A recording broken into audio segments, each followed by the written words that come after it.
Minha neta riu na minha cara quando eu disse que ela precisava trabalhar. Aos 80 anos, depois de uma vida inteira suando debaixo do sol, criando gado e plantando milho, eu ouvi uma risada que cortou meu coração como uma faca afiada. Vô, o senhor tá ficando senil mesmo, ela disse, balançando o cabelo pintado e mexendo no celular caro que nem sei como ela conseguiu comprar. Trabalhar pra quê? A gente tem essa fazenda aqui, tem casa, tem comida. Por que eu vou me matar trabalhando igual vocês fizeram a vida toda? Me escute até o final dessa história, porque o que minha neta não sabia naquele momento era que por trás daqueles dois velhinhos simples, que ela via como coitados aposentados vivendo de uma pensãozinha mixuruca, existia algo que mudaria completamente a vida de toda a nossa família. E quando digo completamente, é completamente mesmo. Meu nome é João, tenho 80 anos, e minha esposa Maria tem a mesma idade. Moramos numa fazenda no interior que herdamos do meu pai, e que o pai dele também herdou do avô. 4 gerações da família Silva trabalhando a mesma terra, criando o mesmo gado, plantando o mesmo milho. Nossa casa sempre foi grande, dessas antigas de fazenda, com varanda na frente e quintal enorme atrás. E sempre foi cheia de gente também. Aqui mora nossa família inteira, nossos 3 filhos, Carlos, Roberto e Ana, com seus respectivos cônjuges e filhos. Carlos trouxe a esposa Márcia e os 2 filhos pequenos. Roberto veio com a Patrícia e a filha adolescente. Ana chegou com o marido Paulo e nossa neta Júlia, de 20 anos, que é o centro dessa história que vou contar para vocês. Durante décadas, nossa rotina foi sempre a mesma. Acordar antes do sol nascer, cuidar do gado, verificar as plantações, consertar cercas, ordenhar as vacas. Maria cuidava da horta, das galinhas, e ainda cozinhava para essa família enorme todos os dias. Éramos vistos como os velhinhos trabalhadores da família, aqueles que sustentavam todo mundo com o suor do nosso rosto e a força dos nossos braços. Todo mundo aqui sempre soube que a fazenda dava para o sustento básico da família. Nada de luxo, nada de sobrar dinheiro. Comida na mesa, roupas limpas, um teto sobre a cabeça. Era o que conseguíamos oferecer, e todos pareciam satisfeitos com isso. Ou pelo menos, era o que eu pensava até aquela tarde de domingo, quando tudo começou a mudar. Júlia estava deitada na rede da varanda como sempre, mexendo naquele celular. Já era meio-dia, e ela nem tinha saído do pijama.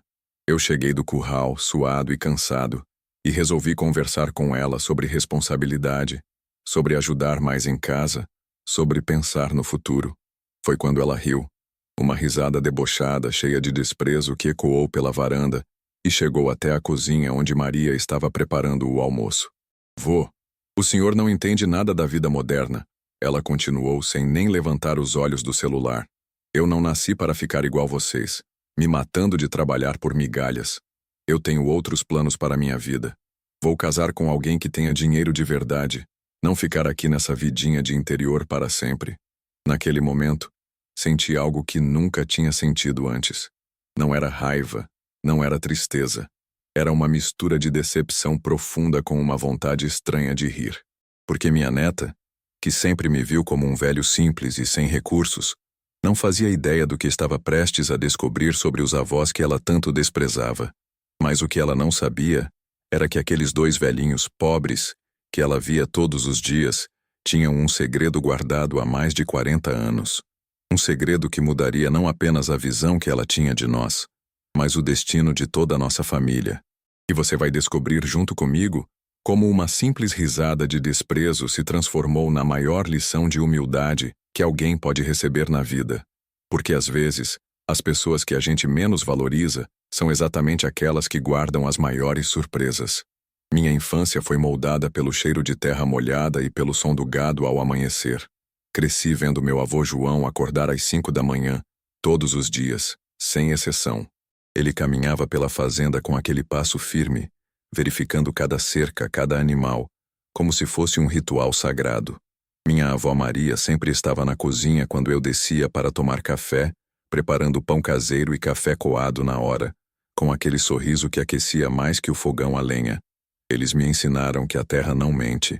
Filha, dizia meu avô, você planta com carinho, cuida com dedicação, e ela sempre te devolve o que você merece. Eu não entendia completamente na época, Mas essas palavras ficaram gravadas na minha alma como tatuagens invisíveis. A fazenda era nosso universo. 200 hectares de pasto verdejante, uma casa grande de madeira que meu bisavô construiu com as próprias mãos. E aquela sensação de que ali nada de ruim poderia nos alcançar. Meus avós eram respeitados na região inteira. Quando chegavam na cidade para fazer compras, todos os cumprimentavam com genuíno carinho. Seu João, Dona Maria, sempre com aquele tom de admiração que só pessoas verdadeiramente íntegras conquistam. Eu passava as tardes ajudando minha avó no quintal, aprendendo a plantar temperos e cuidar das galinhas. Ela me contava histórias da juventude, de como conheceu meu avô em uma festa junina, de como construíram tudo do zero, com muito trabalho e muita fé. Neta, ela dizia enquanto regava os tomates, riqueza de verdade não é o que você tem no banco. É o que você constrói com amor e deixa para quem vem depois. Meus pais trabalhavam na cidade, mas sempre voltavam para a fazenda nos finais de semana. Era nossa tradição, nosso ponto de encontro. A mesa da cozinha sempre cheia, conversas que se estendiam pela madrugada, risadas que ecoavam pela casa inteira. Meus avós eram o centro gravitacional de toda a família, e eu me sentia privilegiada por fazer parte daquele universo tão especial. Mas havia algo nos olhos do meu avô, uma profundidade que eu não conseguia decifrar. Às vezes, quando ele achava que ninguém estava olhando, eu o via contemplando o horizonte com uma expressão distante, como se guardasse segredos que nem mesmo a terra conhecia. E minha avó, sempre tão presente, às vezes desaparecia por horas em seu quarto, mexendo em papéis antigos que ela guardava em uma caixa de madeira que nunca me deixou abrir. Aos 25 anos me casei com Helena, uma professora da cidade que se apaixonou tanto por mim quanto pela vida no campo. Lembro do dia em que a trouxe para conhecer a fazenda pela primeira vez. Ela desceu do ônibus na estrada de terra, com um vestido floreado e sapatos baixos, olhando ao redor com aqueles olhos curiosos e brilhantes. Meu pai riu quando a viu tentar evitar as poças de lama, mas minha mãe imediatamente a acolheu como uma filha. Helena se adaptou à vida rural de uma forma que me surpreendeu.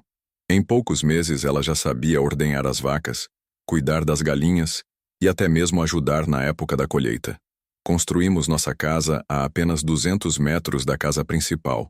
Um chalé simples, mas aconchegante, com varanda ampla onde passávamos as tardes tomando chimarrão e planejando nosso futuro. Os primeiros filhos chegaram rapidamente. Carlos nasceu em 1978. Um menino forte e teimoso que desde pequeno mostrava interesse pelas máquinas agrícolas. 2 anos depois veio Marina, delicada como a mãe, mas com o temperamento forte da família paterna. Em 1982 nasceu Roberto, o mais tranquilo dos 3, que preferia os livros às atividades do campo. E por último, em 1985, chegou nossa surpresa. Fernanda, uma menina esperta que desde cedo mostrava talento para os negócios. A fazenda prosperava. Meu pai havia expandido o rebanho e diversificado as culturas. Plantávamos soja, milho e criávamos gado de corte e leiteiro. Helena cuidava de uma horta impressionante e vendia os excedentes na feira da cidade. Éramos uma família unida, trabalhando juntos, sonhando juntos. As crianças cresceram correndo pelos pastos, aprendendo desde cedo o valor do trabalho e da terra. Carlos, ainda menino, já dirigia o trator pequeno sob minha supervisão. Marina ajudava a mãe na casa e no cuidado dos animais menores. Roberto, mesmo preferindo os estudos, nunca se negou a ajudar nas tarefas da fazenda. E Fernanda, a caçula, tinha um jeito especial para lidar com os animais e uma curiosidade natural sobre como tudo funcionava. Lembro de uma tarde de domingo, todos reunidos na varanda da casa principal. Meu pai contava histórias da juventude enquanto minha mãe servia bolo de fubá e café coado na hora. As crianças brincavam no quintal, suas risadas ecoando pelo ar limpo do campo. Helena estava ao meu lado, a mão pousada na minha, e eu pensei, esta é a vida perfeita. Esta é a felicidade. Durante os anos 80 e 90, a fazenda se tornou um verdadeiro centro familiar. Meus irmãos, que haviam se mudado para a cidade para estudar, voltavam regularmente com suas famílias. As festas de fim de ano eram épicas, com mais de 30 pessoas reunidas, entre filhos, netos, genros e noras. A mesa da ceia mal cabia na sala, E sempre sobrava comida para uma semana. Carlos se formou em agronomia e voltou para trabalhar conosco, trazendo técnicas modernas que aumentaram significativamente nossa produtividade. Marina se casou com um veterinário da região e eles construíram uma casa na propriedade vizinha. Roberto seguiu carreira acadêmica, mas sempre manteve vínculos com a fazenda. Fernanda se formou em administração e assumiu gradualmente a gestão financeira dos negócios familiares. Meus pais envelheciam com dignidade, vendo a família crescer e prosperar. Meu pai, mesmo aos 70 anos, ainda insistia em acompanhar de perto todas as atividades. Minha mãe, sempre o coração da família, cozinhava para todos e guardava as tradições que nos mantinham unidos. Mas a vida no campo não era só alegrias. Enfrentamos secas devastadoras, pragas que destruíram plantações inteiras e crises econômicas que testaram nossa resistência. Em 1999, uma seca prolongada quase nos levou à falência. Perdemos quase metade do rebanho e tivemos que vender parte das terras para quitar dívidas. Foi um período sombrio, mas que nos ensinou o verdadeiro valor da união familiar.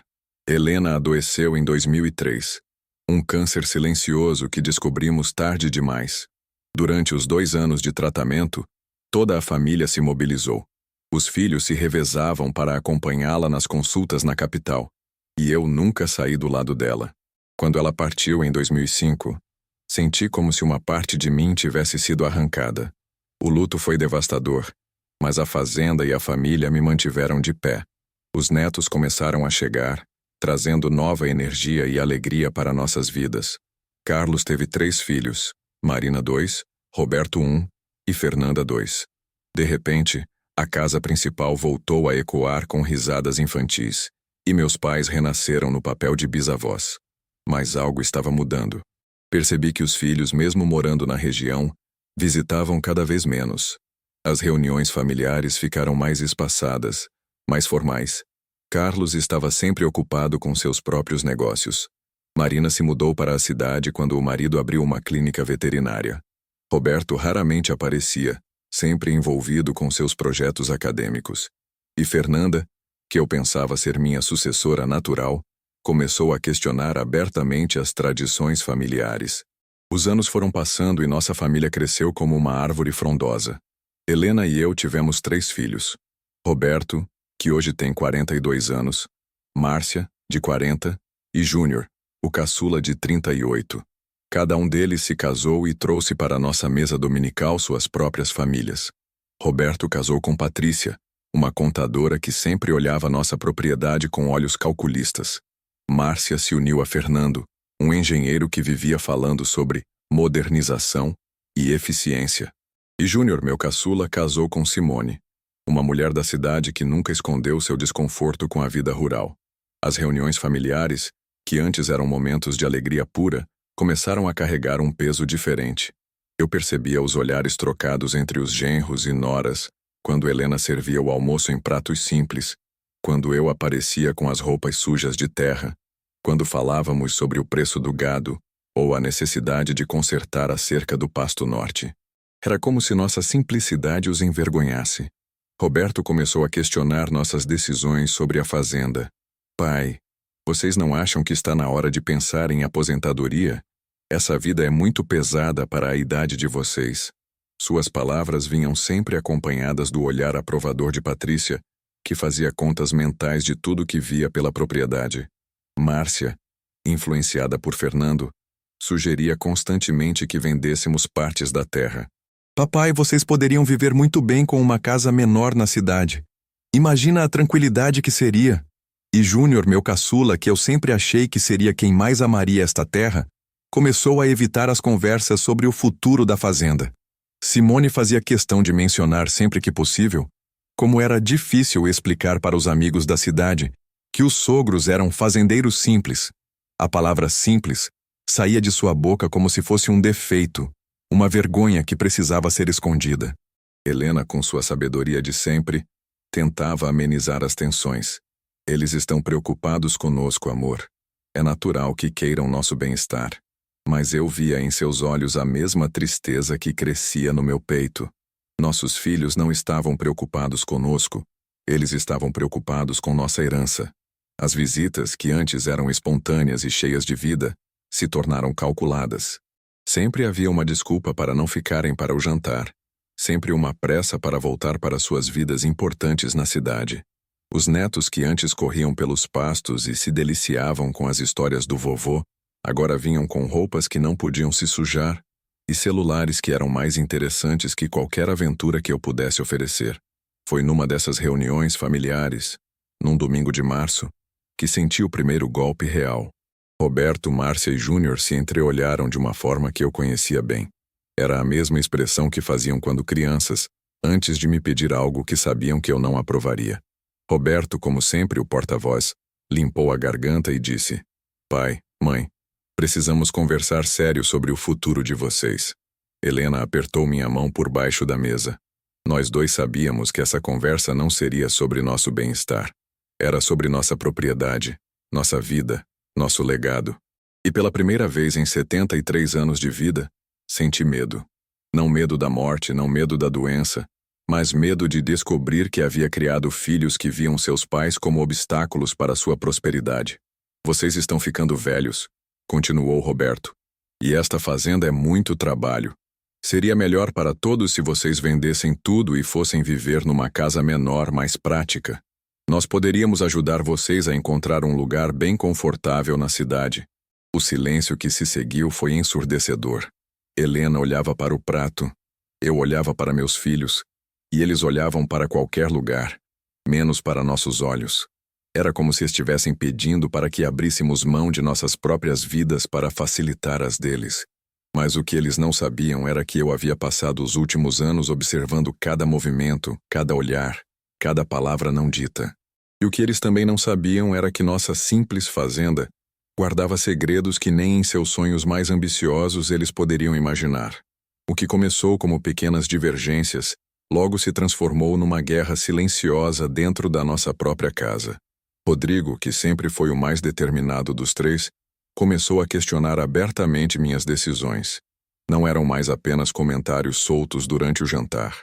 Agora ele chegava em casa com planilhas, gráficos e estudos de mercado que havia feito na faculdade de administração. "Pai, olha só esses números", ele dizia, espalhando papéis pela mesa da cozinha. "Se a gente vendesse apenas metade do gado e investisse em tecnologia, em 2 anos estaríamos faturando o dobro." Eu olhava para aqueles números, para aquelas projeções coloridas, e sentia um aperto no peito. Não era raiva do meu filho. Era medo. Medo de que ele não entendesse que por trás de cada cabeça de gado havia uma história, uma luta, uma conquista que não cabia em planilha nenhuma. Marina, por sua vez, havia se tornado uma estranha em nossa mesa. Ela chegava tarde, saía cedo, e quando estava presente, seus olhos brilhavam com sonhos que pareciam estar a milhares de quilômetros dali.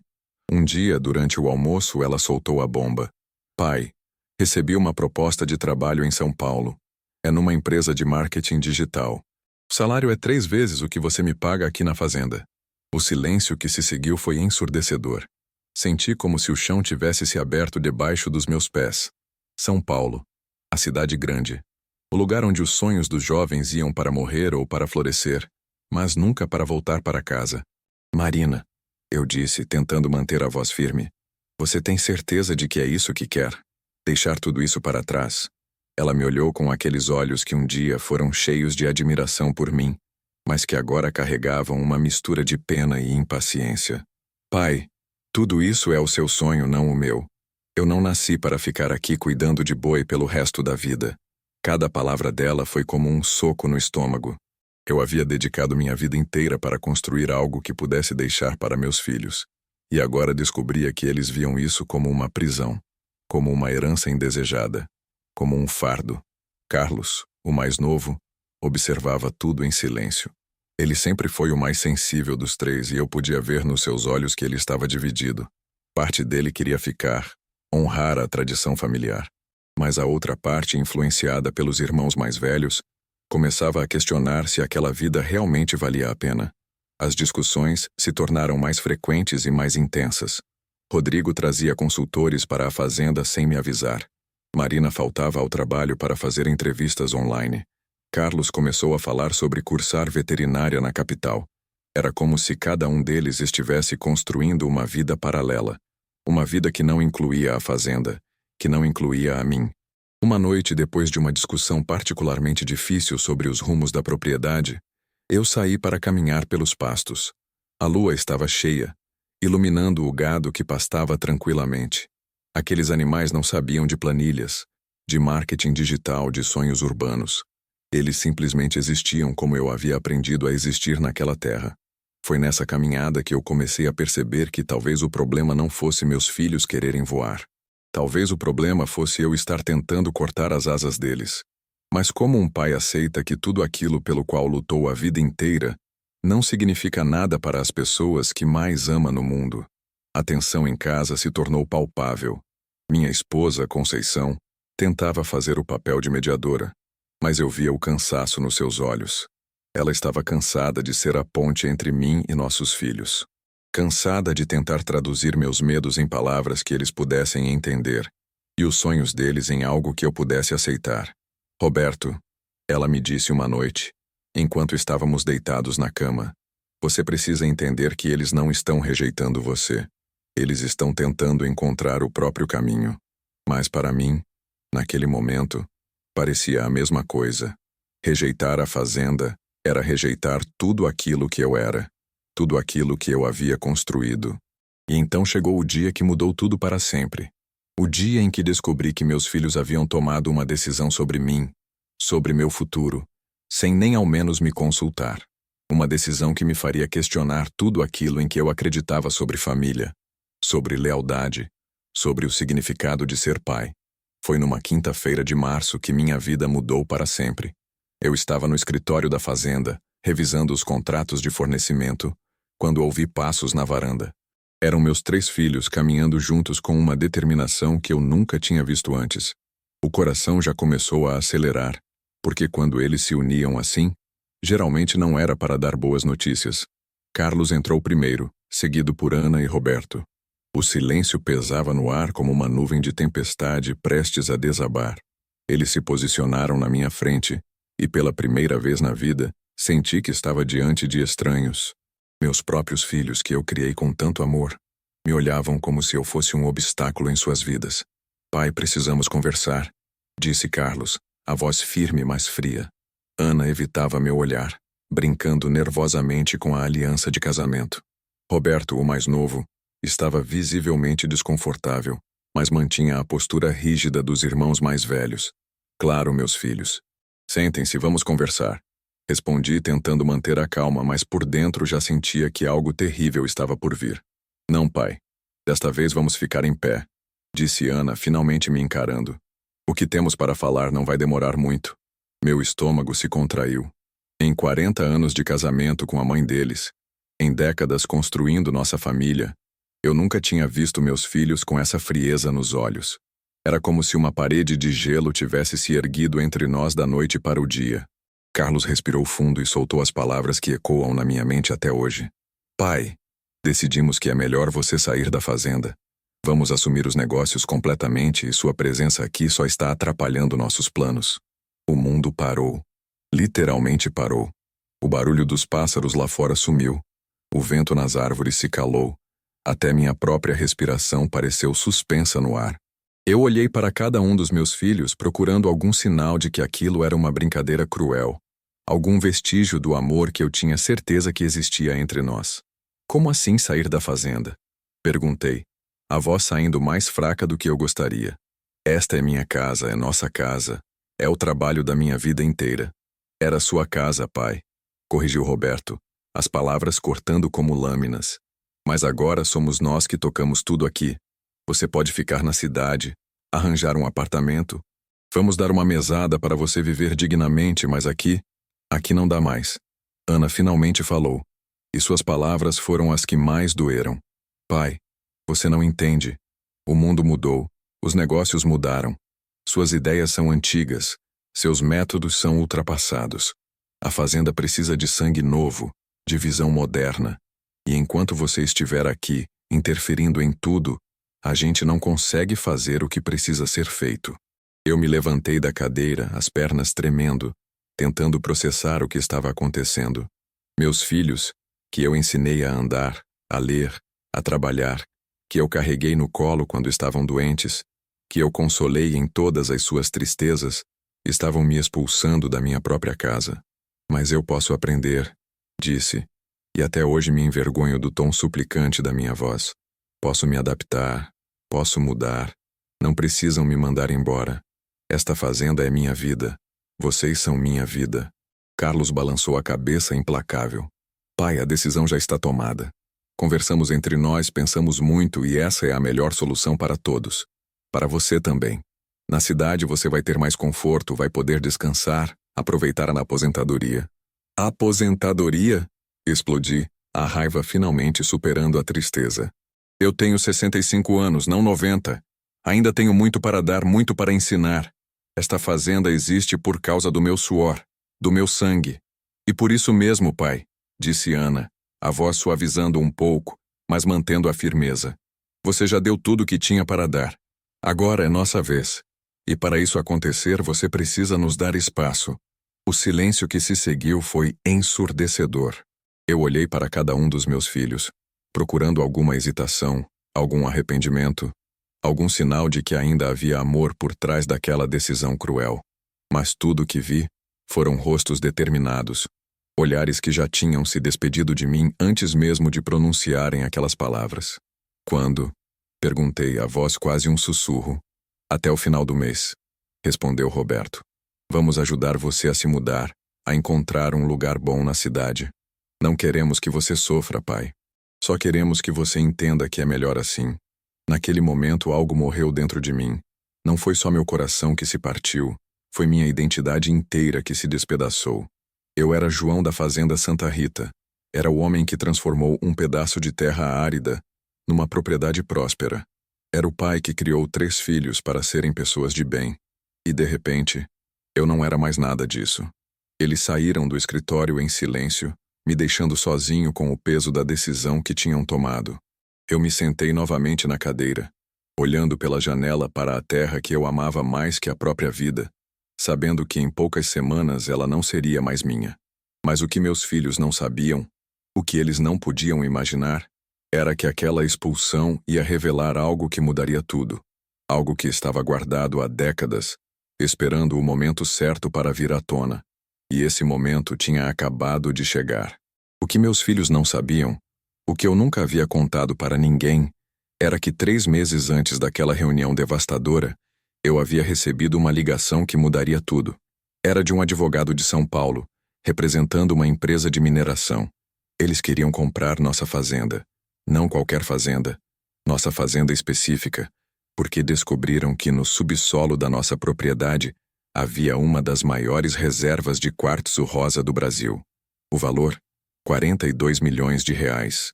42 milhões que eu poderia aceitar ou recusar. Durante semanas fiquei em silêncio sobre essa proposta.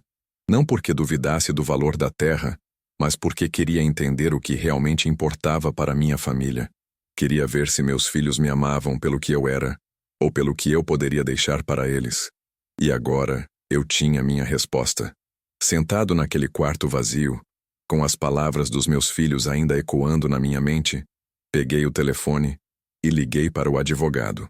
Aceito a proposta, disse com uma calma que me surpreendeu, mas com uma condição. Quero que a transação seja feita em absoluto sigilo. Ninguém pode saber. Nos dias seguintes, enquanto meus filhos acreditavam que eu estava devastado e perdido, eu estava na verdade organizando a maior mudança da minha vida. Vendi a fazenda, transferi o dinheiro para uma conta que eles desconheciam e comecei a planejar meu futuro. Um futuro que não dependia da aprovação de ninguém. Mas o mais importante não era o dinheiro, era a clareza. Pela primeira vez em décadas eu enxergava com nitidez quem realmente se importava comigo e quem apenas tolerava minha presença. E essa clareza, essa liberdade de não precisar mais agradar ou sustentar quem não me valorizava, valia mais que qualquer quantia. Durante 2 semanas deixei que acreditassem que eu estava quebrado e dependente. Observei como me tratavam quando pensavam que eu não tinha mais nada a oferecer. E foi exatamente o que eu precisava ver para tomar a decisão final. Na terceira semana, liguei para cada um dos meus filhos. Não para implorar ou pedir perdão, mas para comunicar uma decisão que já estava tomada. Vocês estão certos, disse para cada um deles. Eu realmente preciso sair da casa de vocês. E vou sair. Mas não da forma que imaginam. A confusão nas vozes deles era evidente. Esperavam encontrar um homem derrotado, humilhado, pedindo uma segunda chance. Em vez disso, encontraram alguém que havia recuperado sua dignidade e estava pronto para escrever um novo capítulo da sua história. Porque às vezes, quando as pessoas nos mostram quem realmente são, o maior presente que podemos nos dar é acreditar nelas e agir de acordo. Durante os primeiros dias após ser expulsa de casa, enquanto meus filhos acreditavam que eu estava sofrendo em silêncio, eu estava na verdade colocando em prática um plano que havia começado a formar na minha mente desde o momento em que recebi aquela carta do advogado. Não era um plano de vingança como muitos poderiam pensar, mas sim um plano de reconstrução da minha própria vida e dignidade. A primeira coisa que fiz foi procurar um advogado especializado em direito sucessório. Dr. Roberto Mendes, um homem de 60 anos com uma reputação impecável na cidade, me recebeu em seu escritório numa manhã de segunda-feira. Quando expliquei minha situação, ele balançou a cabeça com uma expressão que misturava indignação e determinação. Dona Maria, ele disse ajustando os óculos, o que seus filhos fizeram não apenas foi moralmente questionável, mas também pode ter implicações legais sérias. Descobri que, segundo a legislação brasileira, eu tinha direitos que meus filhos haviam ignorado completamente. A casa onde eles moravam, que tecnicamente era minha por herança, não poderia ser simplesmente tomada dessa forma. Havia procedimentos legais que deveriam ter sido seguidos, documentos que deveriam ter sido assinados, e, principalmente, havia o fato de que eu nunca havia renunciado formalmente aos meus direitos sobre a propriedade. Doutor, Roberto me explicou que poderíamos entrar com uma ação de reintegração de posse, mas eu o interrompi. Doutor, disse, eu não quero brigar com meus filhos na justiça. Quero apenas garantir que meus direitos sejam respeitados e que eu tenha a segurança financeira que mereço. Ele sorriu, compreendendo imediatamente minha intenção. Então vamos trabalhar numa proposta de acordo que seja justa para todos. Enquanto o advogado preparava os documentos legais, eu comecei a colocar em prática a segunda parte do meu plano: reconstruir minha rede social e emocional. Liguei para minha prima Helena, que morava em São Paulo, e com quem eu havia perdido contato nos últimos anos por conta das responsabilidades familiares. Quando contei o que havia acontecido, ela ficou chocada. Maria, você pode ficar aqui em casa o tempo que precisar. E mais importante ainda, tenho uma proposta para você. Helena trabalhava numa empresa de consultoria em recursos humanos e me contou sobre um projeto que estavam desenvolvendo, um programa de mentoria para mulheres acima dos 50 anos que queriam recomeçar suas carreiras. Você tem uma experiência de vida incrível, ela disse, e suas habilidades em gestão doméstica, educação de filhos e administração familiar são exatamente o que muitas empresas estão procurando hoje em dia. A ideia me intrigou profundamente. Durante todos aqueles anos dedicados à família, eu havia desenvolvido habilidades de organização, planejamento, gestão de conflitos e liderança que nem eu mesma reconhecia como valiosas no mercado de trabalho.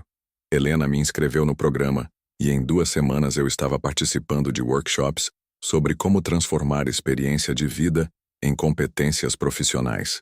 Paralelamente, comecei a frequentar um grupo de apoio para mulheres que haviam passado por situações similares de rejeição familiar. Foi lá que conheci Dona Conceição, uma senhora de 70 anos que havia sido abandonada pelos filhos depois que o marido morreu, e que conseguiu reconstruir sua vida se tornando uma artesã de sucesso. O segredo, ela me disse numa tarde de terça-feira, enquanto tomávamos café, é entender que nossa vida não termina quando nossos filhos nos rejeitam. Na verdade, pode ser o começo de uma nova fase ainda mais rica e significativa. As palavras de Dona Conceição ecoaram na minha mente durante semanas. Comecei a perceber que durante todos aqueles anos cuidando da família, eu havia colocado meus próprios sonhos e ambições em segundo plano. Sempre quis escrever, sempre tive interesse em psicologia, sempre sonhei em viajar e conhecer lugares novos. Agora, pela primeira vez em décadas, Eu tinha a liberdade e a oportunidade de perseguir esses interesses. Inscrevi-me num curso online de escrita criativa e comecei a documentar minha própria experiência, não como uma forma de desabafo, mas como uma maneira de processar tudo o que havia acontecido e talvez ajudar outras mulheres que estivessem passando por situações similares. As palavras fluíam naturalmente, e eu descobri que tinha um talento para narrativa que nunca havia explorado. 3 semanas após ter saído de casa, Dr. Roberto me ligou com novidades. Dona Maria, preparei uma proposta de acordo que acredito que será do interesse de todos. Seus filhos podem manter a casa, mas terão que pagar uma pensão mensal equivalente ao aluguel de um imóvel similar, além de cobrir todas as suas despesas médicas e garantir que você tenha uma reserva financeira para emergências. A proposta era mais generosa do que eu havia imaginado, mas, doutor, Roberto explicou que era baseada nos meus direitos legais reais. Se formos para a justiça, ele disse, você provavelmente conseguiria muito mais. Esta proposta é uma forma de resolver a situação de maneira civilizada, mantendo a família unida, mesmo que à distância. Decidi aceitar a proposta, mas com uma condição adicional. Queria uma reunião com meus filhos para explicar pessoalmente minha decisão e deixar claro que não estava fazendo isso por vingança, mas por necessidade de dignidade e segurança. Dr. Roberto organizou o encontro para a semana seguinte num ambiente neutro em seu próprio escritório. Durante os dias que antecederam a reunião, continuei participando dos workshops de desenvolvimento profissional e descobri algo surpreendente. Várias empresas estavam interessadas em contratar consultoras com minha experiência de vida.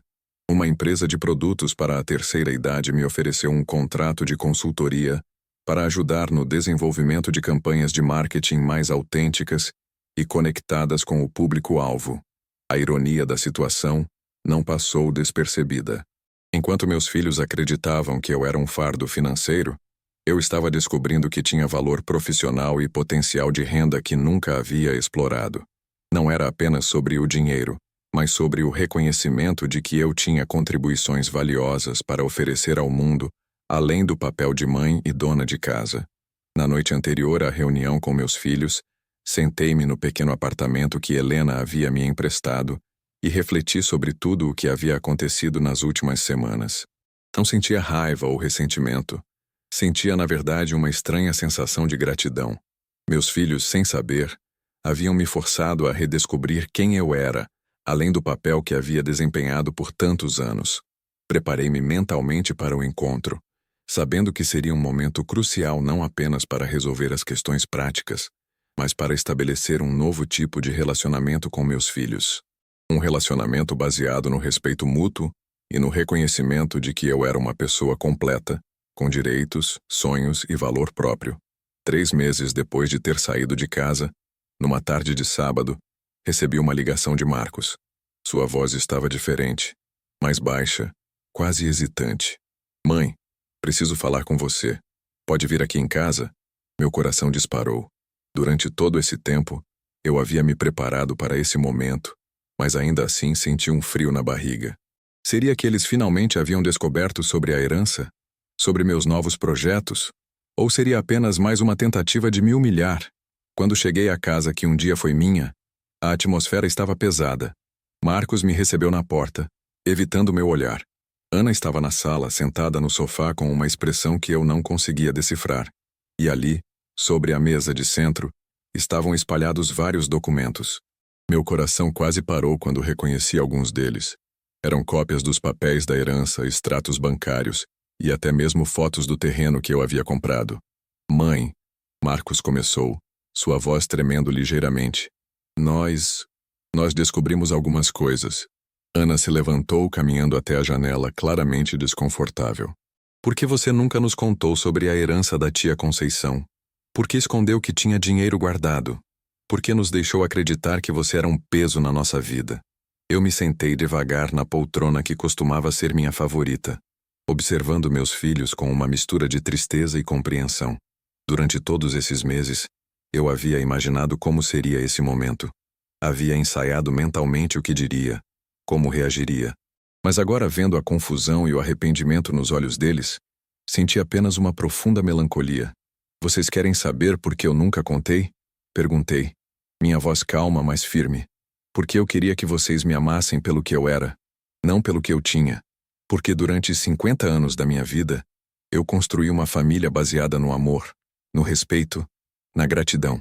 E quando vocês me expulsaram de casa, quando me trataram como um estorvo, eu entendi que esse amor tinha se perdido em algum lugar do caminho. Marcos baixou a cabeça, suas mãos tremendo ligeiramente. Mãe, nós não sabíamos. Se soubéssemos que você tinha condições financeiras. Exatamente. Eu o interrompi, minha voz ganhando uma força que eu não sabia que ainda possuía. Se soubessem que eu tinha dinheiro, me tratariam bem. Mas quando acharam que eu era apenas uma velha dependente, me jogaram fora como lixo. Vocês entenderam a diferença? Ana se virou da janela, lágrimas escorrendo pelo rosto. Mãe, nós erramos. Erramos muito. Mas você também errou ao esconder isso de nós. Podíamos ter conversado e encontrado uma solução. Uma solução? Eu repeti, um sorriso amargo se formando nos meus lábios. Ana, querida, a solução era simples. Me respeitarem como a mãe que sempre fui. Me tratarem com a dignidade que eu merecia depois de uma vida inteira dedicada a vocês. Isso não tinha preço. Não dependia de conta bancária. O silêncio que se seguiu foi ensurdecedor. Eu podia ver nos olhos deles o peso da culpa, a compreensão tardia do que haviam feito. Marcos se aproximou tentando tocar minha mão, mas eu me afastei gentilmente. Mãe, por favor, perdoe a gente. Volte para casa. Podemos recomeçar, fazer diferente. Recomeçar? Eu perguntei, levantando-me da poltrona. Marcos, meu filho, vocês não expulsaram apenas uma mulher de 65 anos de casa. Vocês expulsaram a mãe que os criou, que abriu mão dos próprios sonhos para realizar os de vocês, que trabalhou dobrado para que nunca faltasse nada. E agora, descobrindo que eu tenho recursos próprios, querem-me de volta? Caminhei até a estante onde ainda estavam algumas fotos de família. Peguei uma delas. Era de um Natal de anos atrás. Todos nós sorrindo, abraçados, felizes. Sabem o que mais me machuca? Não é nem o fato de vocês terem me expulsado. É descobrir que o amor que eu achava que existia entre nós era, na verdade, condicionado à minha utilidade, à minha dependência. Quando acharam que eu era um peso, me descartaram. Agora que sabem que tenho valor financeiro, querem-me de volta. Ana se aproximou, soluçando. Mãe, não é assim. Nós amamos você. Só que a vida estava difícil, as contas apertando e nós... Aí vocês decidiram que a culpa era minha. Completei. Que a solução era me tirar de casa. Nunca pensaram em conversar comigo, em me incluir nas decisões, em me tratar como parte da família. Simplesmente decidiram que eu era o problema. Marcos tentou se aproximar novamente. Mãe, nós podemos mudar. Podemos fazer diferente. Por favor, nos dê uma chance. Eu o olhei nos olhos, vendo ali o menino que um dia foi. O filho que criei com tanto amor e dedicação. Marcos, Ana, eu amo vocês. Sempre vou amar. Vocês são meus filhos, isso nunca vai mudar. Mas o respeito, a confiança, a dignidade, isso vocês quebraram. E algumas coisas, uma vez quebradas, nunca mais ficam iguais. Então você não vai nos perdoar? Ana perguntou, sua voz quase um sussurro. Perdoar, eu perdoo. Respondi, minha voz suave mas determinada. Mas perdoar não significa esquecer. Não significa voltar a ser a mesma pessoa que vocês puderam descartar quando foi conveniente. Eu aprendi algo muito importante nesses meses. Que meu valor não depende de vocês me aceitarem ou não. Que minha dignidade não está à venda.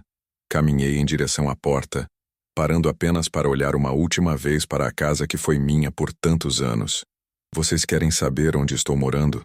Comprei uma casa linda com jardim, numa rua tranquila. Tenho novos projetos, novos sonhos.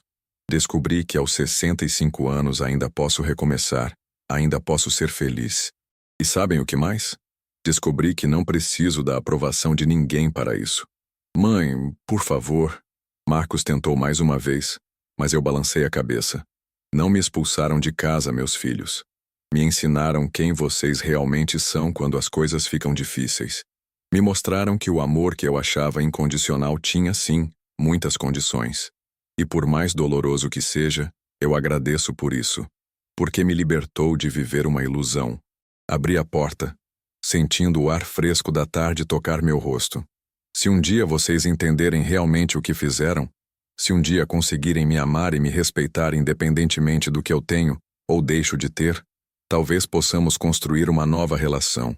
Mas será uma relação diferente baseada na verdade, não na conveniência. Saí daquela casa com o coração pesado, mas também com uma sensação estranha de liberdade. Pela primeira vez em meses, eu não estava fugindo de nada. Estava escolhendo meu caminho, definindo meus limites, protegendo minha dignidade. E isso descobri não tinha preço. Hoje, 2 anos depois de tudo o que aconteceu, estou aqui na varanda da minha nova casa. Uma propriedade pequena, mas aconchegante que comprei com parte do dinheiro que consegui reunir. O jardim está florindo. As plantas que eu mesma plantei estão crescendo fortes. E pela primeira vez em muito tempo, sinto que estou exatamente onde preciso estar. A relação com meus filhos mudou completamente.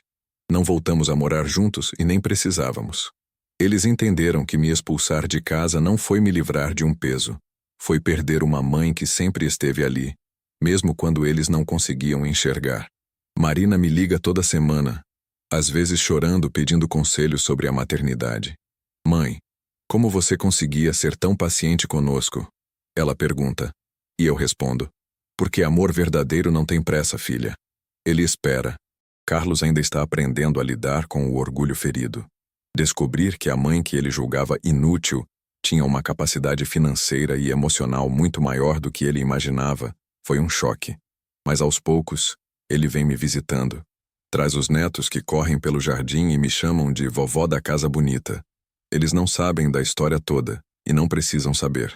Para eles, eu sou simplesmente a avó que tem sempre um doce na geladeira e tempo para ouvir suas aventuras. O que mais me surpreende é como essa experiência me ensinou sobre mim mesma. Durante décadas, eu me defini apenas como mãe, como esposa, como cuidadora. Quando me tiraram esses papéis, eu pensei que não sobrava nada, mas descobri que sobrava eu. Sobrava uma mulher com sonhos próprios, com capacidade de recomeçar, com força para construir uma vida que fosse verdadeiramente minha. Voltei a pintar, algo que abandonei quando me casei. Meus quadros agora decoram as paredes da casa, e alguns até consegui vender numa feira local. Comecei um pequeno negócio de doces caseiros que está crescendo mais do que eu esperava. Tenho uma rotina que é minha, amizades que cultivei por escolha, não por obrigação. Acordo quando quero, durmo quando sinto sono, e pela primeira vez em décadas, não preciso pedir permissão para ninguém para ser quem eu sou. Às vezes, quando estou regando as plantas ou preparando um bolo novo para testar, penso em como tudo poderia ter sido diferente se eu tivesse reagido com raiva naquele dia. Se eu tivesse gritado, chorado, implorado para ficar. Mas não foi assim que aconteceu. E hoje eu entendo que foi melhor assim. Porque quando você é expulso de um lugar, você descobre que pode construir um lugar melhor. A solidão que eu tanto temia no começo se transformou em paz. A independência que me assustava virou liberdade. E o amor que eu achava que tinha perdido, bem, o amor verdadeiro nunca se perde. Ele apenas encontra novas formas de existir. Meus filhos aprenderam que respeito não se conquista com autoridade, mas com exemplo. Que uma mãe não é apenas alguém que serve, mas alguém que merece ser servida também. Que família não é sobre obrigação, mas sobre escolha diária de estar presente na vida uns dos outros. E eu aprendi que nunca é tarde para recomeçar. Que dignidade não é algo que os outros te dão ou tiram. É algo que você carrega dentro de si. Que ser mãe é importante, mas ser mulher é igualmente importante. Que cuidar dos outros é lindo, mas cuidar de si mesma é necessário. Hoje, quando meus filhos me visitam, eles não vêm porque precisam de algo. Eles vêm porque querem estar aqui. E essa diferença, essa pequena mas fundamental diferença, mudou tudo entre nós. Não sou mais a mãe que eles davam como garantida. Sou a mãe que eles escolhem ter na vida deles. Às vezes Marina me pergunta se eu os perdoei pelo que fizeram. E eu sempre respondo a mesma coisa. Não há nada para perdoar, filha. Vocês me deram o maior presente que eu poderia receber. Me deram de volta a mim mesma. Porque foi isso que aconteceu naquele dia terrível em que me expulsaram de casa. Eles não me tiraram um lar. Eles me forçaram a descobrir que eu mesma podia ser meu próprio lar. E esse lar que construí dentro de mim, esse ninguém nunca mais vai poder me tirar. Então, se você está passando por algo parecido, se está sendo desvalorizado por pessoas que deveriam te amar, se está se sentindo invisível na sua própria vida, lembre-se, você é muito mais forte do que imagina. Você é muito mais capaz do que te fizeram acreditar. E você merece muito mais do que migalhas de afeto e respeito. E você, se estivesse no meu lugar naquele dia, teria saído em silêncio como eu fiz, ou teria lutado para ficar? E mais importante, você tem coragem de descobrir quem realmente é quando tiram de você tudo que você achava que te definia?